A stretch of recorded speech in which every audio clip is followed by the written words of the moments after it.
Jeffrey, Jeffrey! Kudengar istrimu kabur gak pulang lagi ya? Tante Merisa, tolong jangan asal bicara. Revani cuma pulang rayakan Imlek di rumah ibunya. Hah? Pulang ke rumah mamanya? Jangan mau dibohongi. Kamu lihat postingan dia. Mungkin udah lama cari yang baru. Gak mungkin. Apanya yang gak mungkin? Gak lihat keadaan keluarga kalian.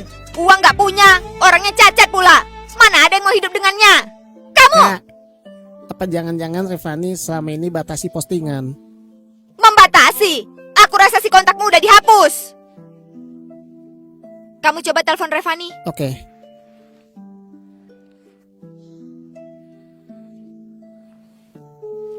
Maaf, nomor yang Anda tuju sedang sibuk. Cobalah beberapa saat lagi. Kak, Revani nggak angkat teleponku. Coba aku telepon. Aku percaya dia gak mungkin gitu. Maaf, nomor yang Anda tuju tidak aktif. Aku benar kan? Kasihan banget.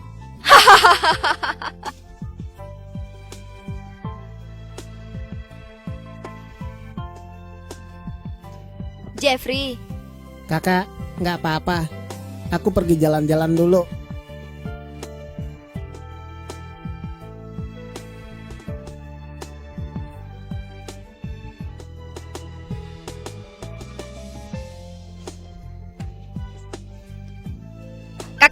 kakak ipar, ada kabar baik.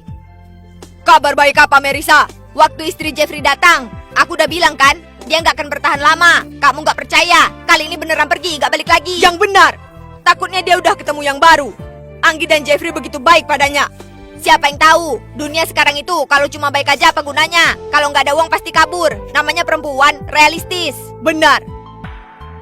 Heli, sini ku kasih tahu. Kamu tahu nggak? Istrinya Jeffrey kabur. Astaga, kok bisa kabur? Dengan kondisi keluarganya itu, wajar kalau kabur.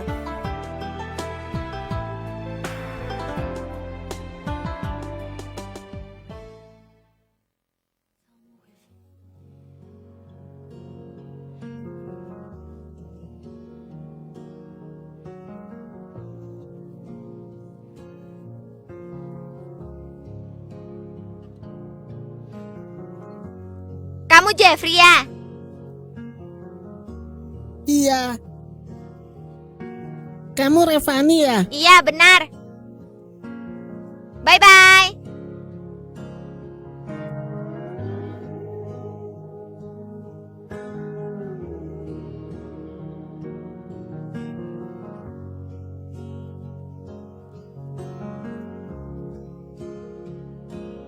Jeffrey, cepat ajak Revani makan. Iya.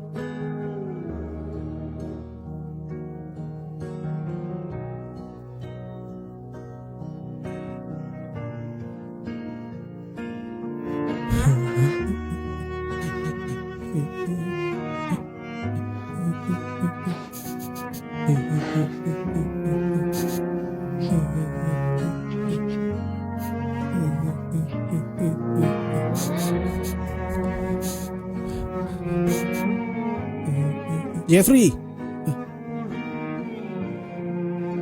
ngapain duduk di sini sendiri? Ayo, minum sedikit di rumahku. Enggak ah, enggak mood. Kalau enggak mood, makin harus minum lah. Ayo, ayo. Aduh, ayolah.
Paman, Tapi nggak bersatu, dia bukan pendamping hidupmu. Kamu harus bangkit. Kamu sekarang masih muda, masih banyak jalan yang harus ditempuh. Kak, aku benci banget diriku nggak punya kemampuan, nggak punya uang, nggak punya mobil, juga nggak punya rumah. Bodoh, kamu kan masih punya aku, kakakmu. Aku akan selalu jadi sandaranmu. Ayo, kita pulang.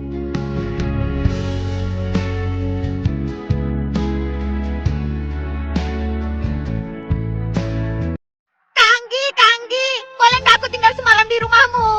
Erika, kenapa kamu nangis? Apa ada masalah? Mantan suamiku kembali mau mengambil anakku. Waktu bercerai padahal udah sepakat rumah itu miliknya, anak jadi milikku. Sekarang dia malah gak sesuai ucapan. Aku gak tahu harus gimana. Hah? Ayo, pulang dulu baru cerita.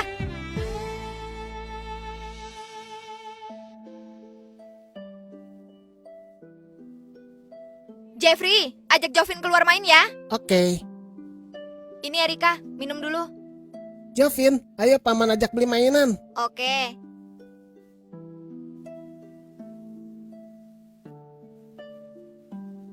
Makasih Kak Anggi.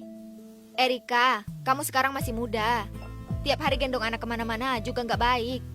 Sebenarnya kamu bisa bicarakan baik-baik. Lihat anakmu ikut siapa, agar hidupnya lebih baik. Kak Anggi, kamu nggak tahu aja. Dia sering mabuk-mabukan, juga suka berjudi.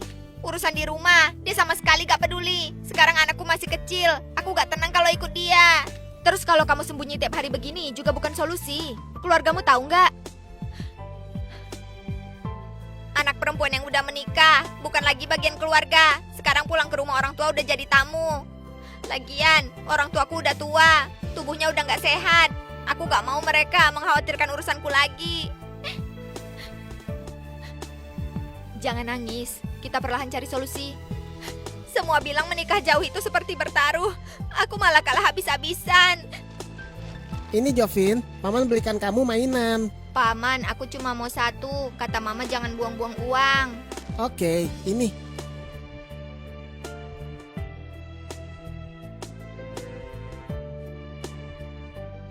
Jovin bentar lagi masuk TK.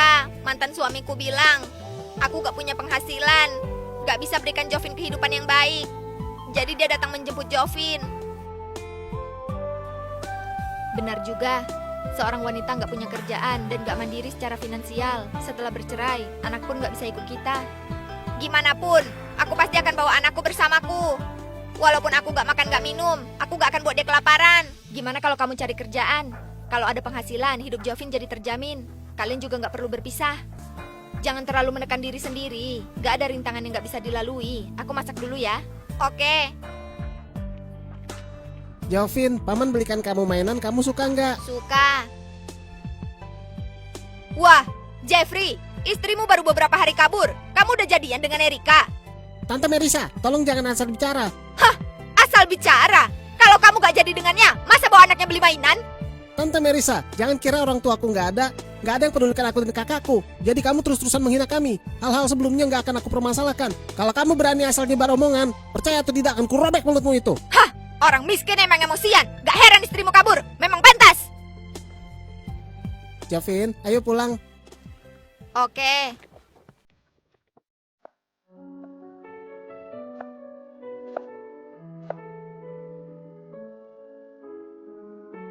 Halo, bos. Apa perusahaan kalian masih merekrut orang? Aku bisa.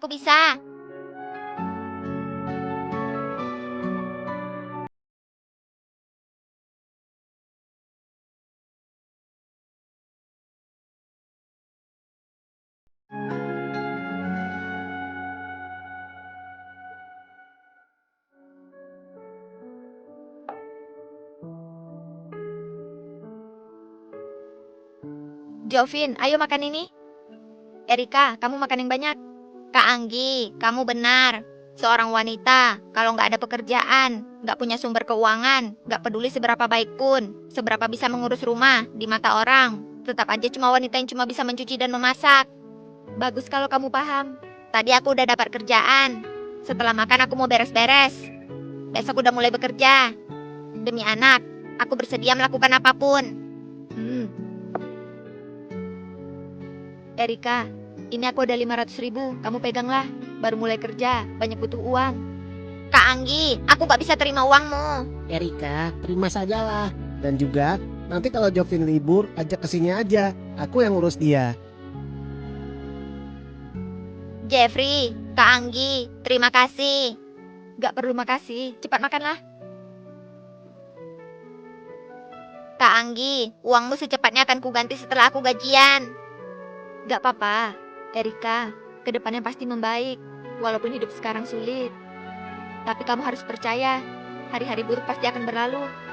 Sisanya pasti hari keberuntungan. Semangat. Kak Anggi, aku paham. Aku pergi dulu ya.